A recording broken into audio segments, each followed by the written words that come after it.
Halo pemirsa, kembali lagi di Wani Sore Akhir Pekan. Hari ini Wani Sore Akhir Pekan akan merangkum informasi mengenai Presiden Rusia Vladimir Putin dan Presiden Amerika Serikat Donald Trump bertemu di Alaska Jumat 15 Agustus 2025 waktu setempat. Dalam pertemuan itu, Trump menyambut Putin dengan mengajak foto di depan pesawat tempur F-22 dan langsung mengajak naik mobil kepresidenan bersama menuju arena KTT.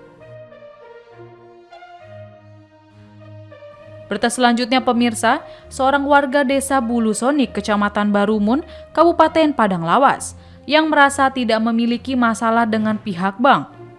Tiba-tiba terkejut saat mengetahui rumahnya masuk dalam daftar katalog lelang dari salah satu bank BUMN cabang Sibuhuan. Saat ini pemilik rumah tersebut sudah melaporkan masalah ini ke Polres Padang Lawas dan menuntut secara perdata ke pengadilan. Pemirsa, inilah Wani Sore Akhir Pekan selengkapnya.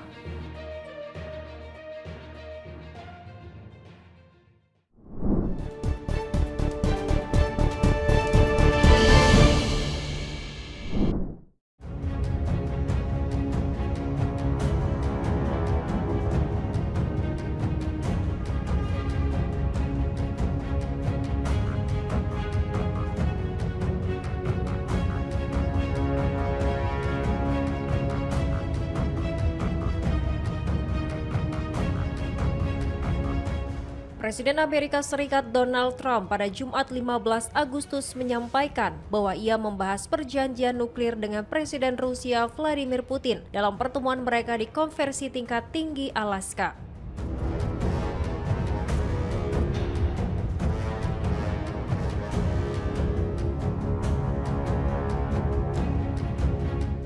Pertemuan ini digelar untuk mempertemukan sejumlah pemimpin dunia dalam membicarakan isu-isu global, mulai dari keamanan internasional, konflik regional, hingga kerjasama ekonomi.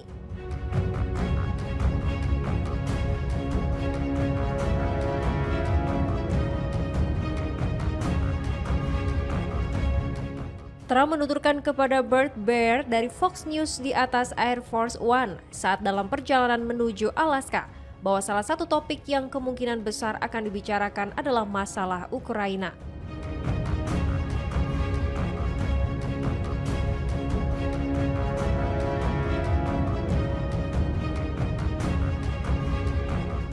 Ia juga menambahkan bahwa terdapat perjanjian nuklir yang harus dibahas dalam pertemuan tersebut.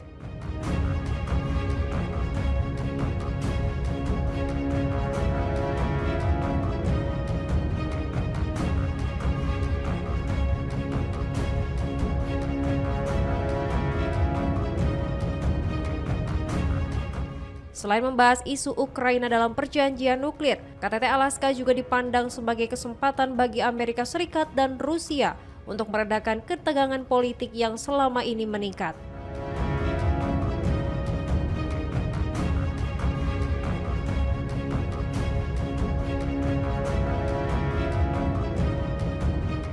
Pertemuan Trump dan Putin menjadi sorotan dunia karena dinilai dapat mempengaruhi arah hubungan kedua negara di tengah situasi geopolitik yang memanas.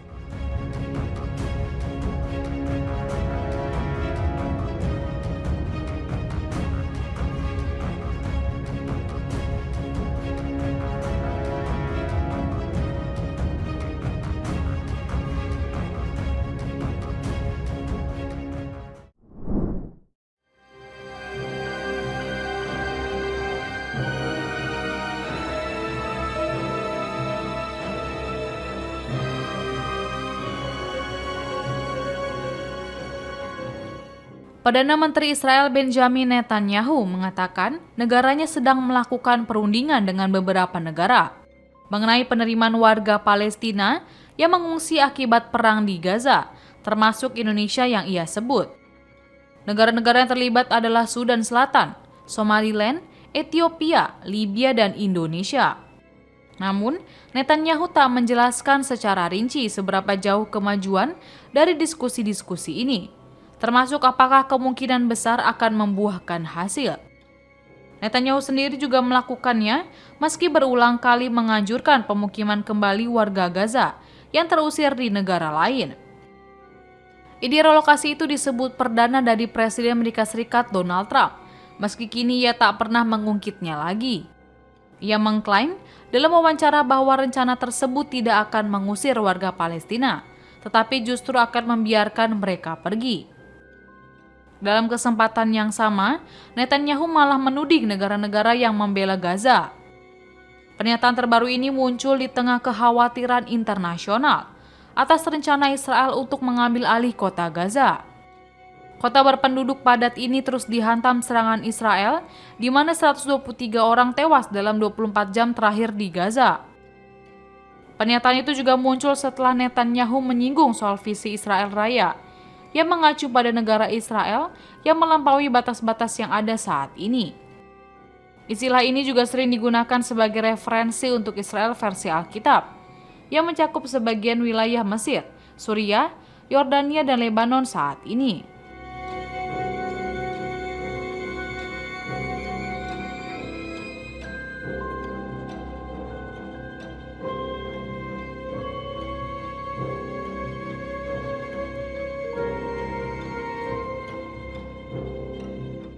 Menanggapi soal isu evakuasi warga Gaza, Menteri Luar Negeri Menlu Sugiono membantah ada negosiasi dengan Israel. Ia mengatakan tak ada sama sekali negosiasi dengan Israel terkait hal itu. Kendati begitu, Indonesia memang hendak ingin membantu menampung warga Gaza. Tujuannya untuk menyembuhkan warga Gaza yang menjadi korban perang dan sekarang masih berada di tahap awal.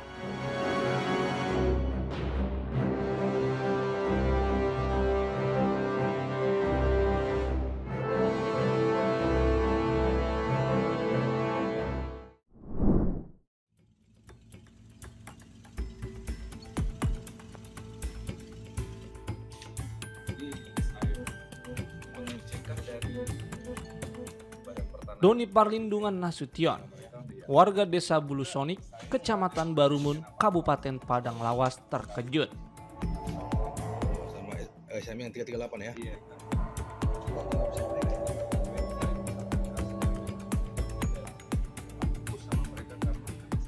Saat mendengar kabar bahwa rumah yang ia tempati bersama keluarganya tercatat dalam katalog lelang rumah yang diumumkan di halaman web lelang salah satu bank BUMN cabang Sibuhuan, Kabupaten Padang Lawas.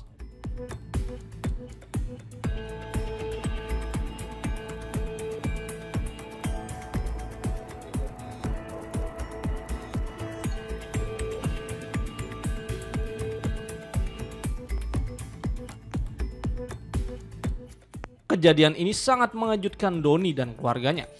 Pasalnya, rumah yang mereka tinggali selama ini tidak pernah dijadikan agunan kepada pihak bank.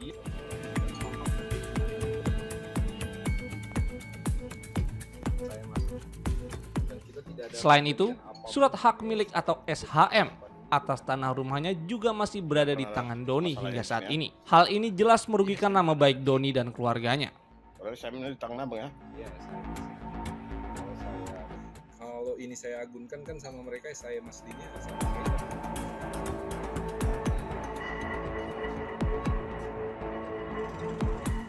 Akibat masalah ini, Doni Parlindungan Nasution dan keluarga melalui kuasa hukumnya telah melaporkan hal ini ke Polres Padang Lawas.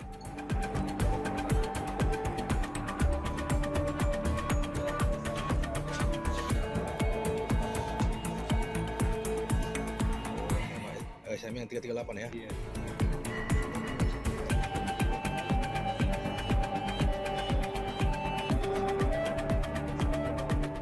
Dan menggugat secara perdata ke Pengadilan Negeri Padang Lawas untuk menuntut pihak bank yang telah melelang rumahnya tanpa adanya tunggakan utang di bank tersebut.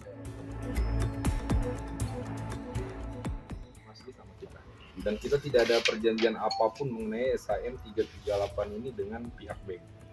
Tidak pernah ada masalahnya di sini ya? Tidak pernah ada. Ya, berarti SMI kan ada di sini. Iya.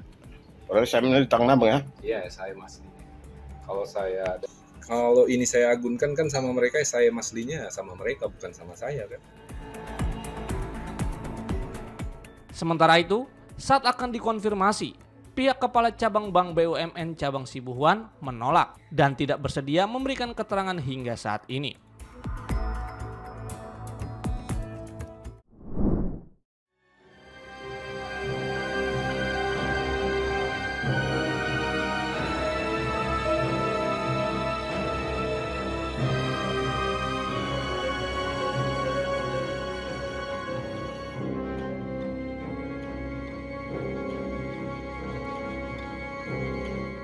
Sosok Bupati Pati Sudewo tengah menjadi sorotan publik setelah menantang warganya untuk berdemonstrasi mengenai kebijakan kenaikan PBB P2 sebesar 250%. Tak setuju dengan kebijakannya, warga Pati melakukan aksi unjuk rasa dan menuntut Sudewo mundur dari jabatannya. Namun, pernyataan yang dilontarkan Sudewo yang mengaku siap didemo ribuan bahkan puluhan ribu warga dianggap arogan. Hingga akhirnya, ribuan massa menggeruduk kantor Bupati Pati dan didesak untuk mundur dari jabatannya.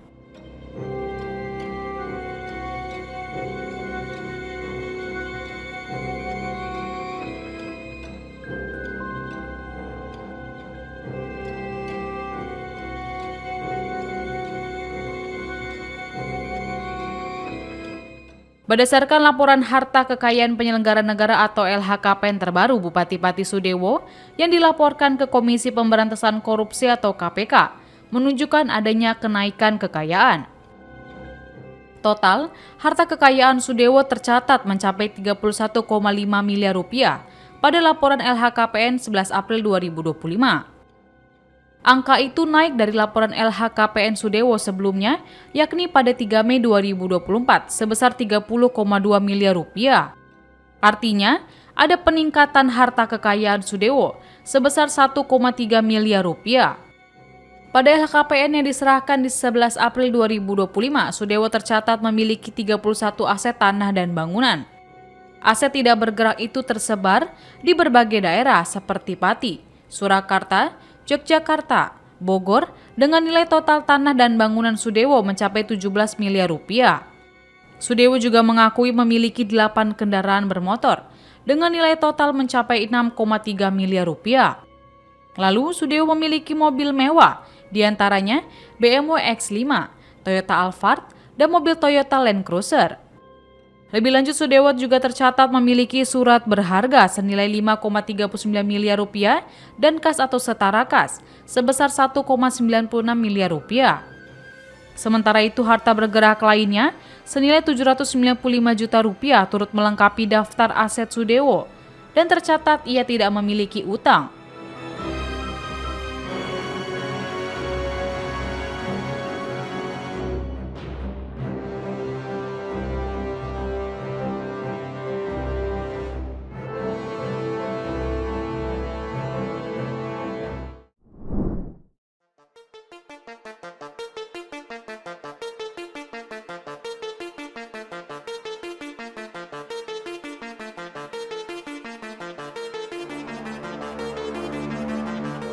Istana angkat bicara terkait isu lagu kebangsaan Indonesia Raya yang disebut-sebut bisa dikenakan tarif royalti.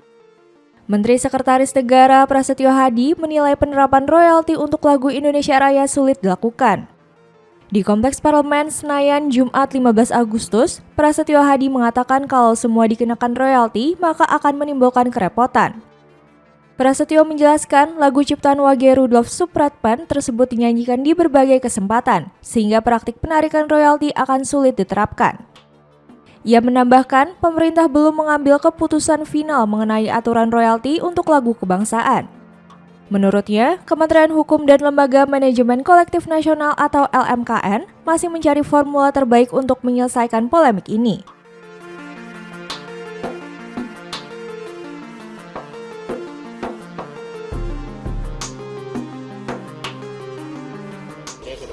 DPR, Istana, semua yang ada di Indonesia Raya. Ya, mengenai royalti ini, Mas. teruslah kita cari berdiskusi nih, sedang intens berdiskusi dengan Kemenkum ya, yang membawahi LMKN supaya kita cari jalan keluar terbaiknya lah ya, supaya apa yang tadi terjadi di PSSI ini kan tentunya harus kita cari jalan keluar ya. Mestinya harus ada diatur sedemikian rupa yang ada ranah-ranah yang mungkin itu tidak perlu diberlakukan kan. Nanti kalau semua diberlakukan kan akan menimbulkan kerepotan. Tapi memang terus terang ini sedang kita cari jalan keluarnya. Tapi masa Indonesia Raya kenal royalti mas?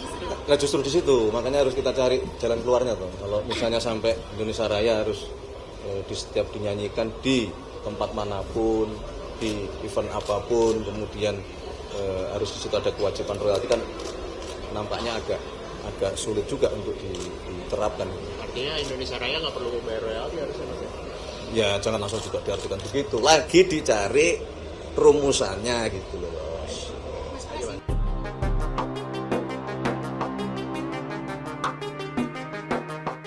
Isu ini mencuat setelah LMKN sempat menyatakan bahwa lagu nasional yang dipakai dalam pertunjukan komersial wajib membayar royalti. Namun kemudian, Komisioner LMKN bidang collecting dan lisensi, Yesi Kurniawan, menegaskan bahwa Indonesia Raya sudah masuk public domain sehingga tidak lagi dilindungi hak cipta.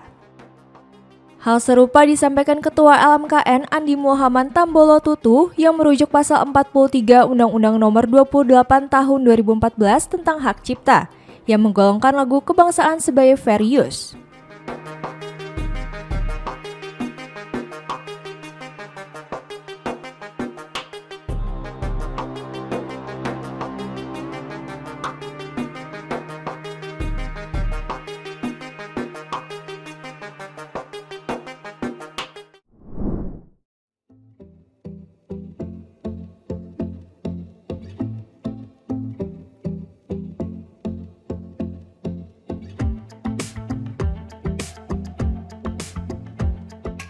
Presiden Amerika Serikat Donald Trump menyambut Presiden Rusia Vladimir Putin dengan jabat tangan menjelang pertemuan puncak penting di Alaska.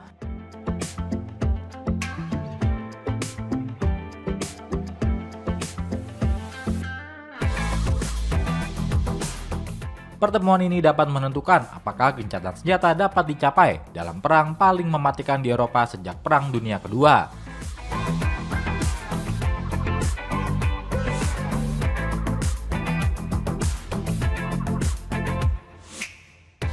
Trump turun dari pesawatnya Air Force One dan menunggu Putin di landasan. Keduanya saling bersapa sambil tersenyum.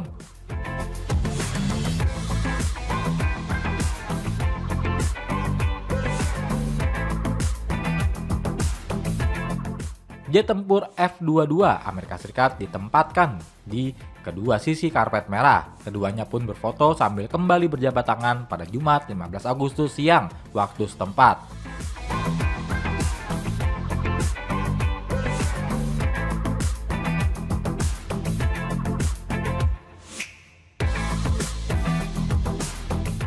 Usai berfoto di depan pesawat tempur siluman itu, Trump lalu mengajak Putin untuk ke arah mobil.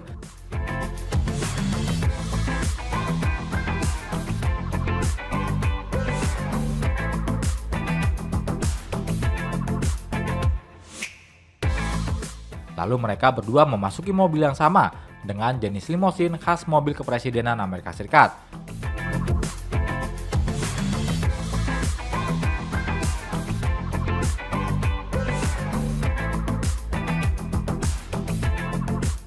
Presiden Ukraina Volodymyr Zelensky yang tidak diundang ke perundingan dan sekutu-sekutunya di Eropa khawatir Trump mungkin mengkhianati Ukraina dengan membekukan konflik dengan Rusia dan mengakui meskipun hanya secara informal kontrol Rusia atas 1/5 wilayah Ukraina.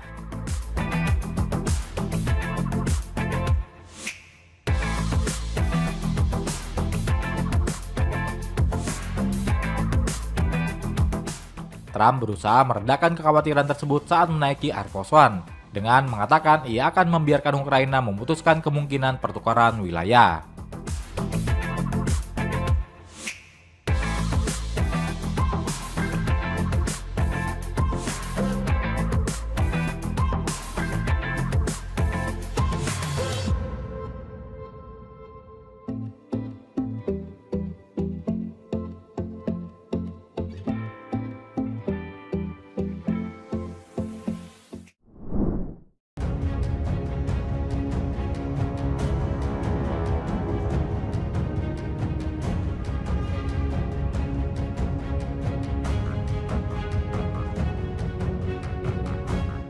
Komisi Pemberantasan Korupsi atau KPK mengatakan bahwa Bupati Pati Sudewo telah mengembalikan uang yang diduga hasil korupsi di Direktorat Jenderal Perkeretaapian atau DJKA, Kementerian Perhubungan.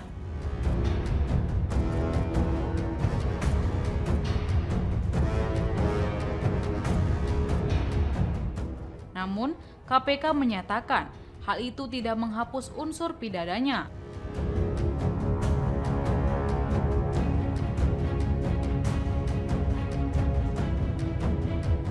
Pelaksana tugas Deputi Penindakan dan Eksekusi KPK Asep Guntur Rahayu menyampaikan pernyataan itu merujuk pasal 4 Undang-Undang Nomor 31 Tahun 1999 tentang pemberantasan tindak pidana korupsi.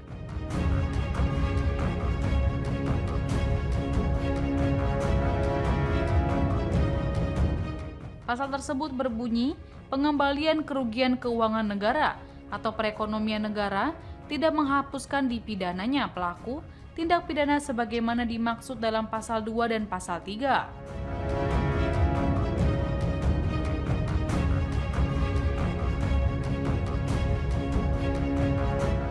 Asep menjelaskan, penanganan perkara DJKA ini terdapat di sejumlah wilayah.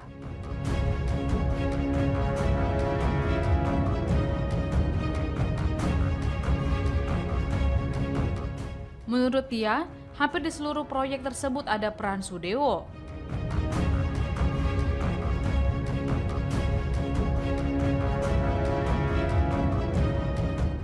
Untuk itu Asep meminta semua pihak untuk menunggu, terutama soal pemanggilan Sudewo oleh KPK.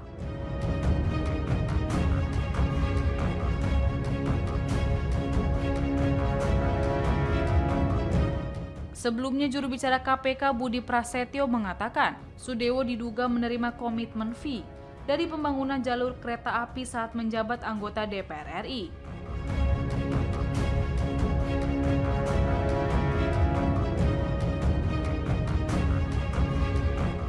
Bahkan, KPK pernah menyita uang 3 miliar rupiah dari Sudewo dalam penanganan kasus dugaan suap terkait proyek pengadaan barang dan jasa di DJKA Kemenhub.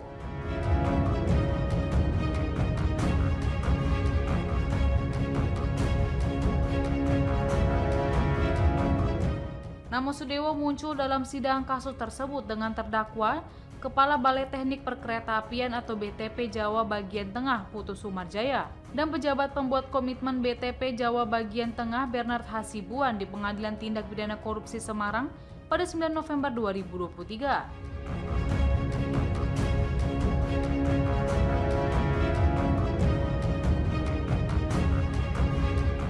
Saat itu Sudewo dihadirkan jaksa KPK sebagai saksi.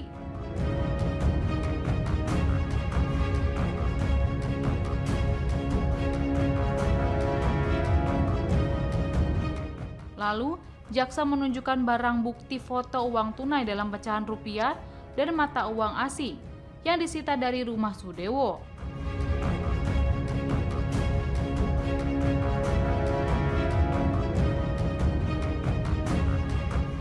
Namun, Sudewo membantah uang yang disita KPK tersebut merupakan gaji yang diperolehnya sebagai anggota DPR dan hasil usaha.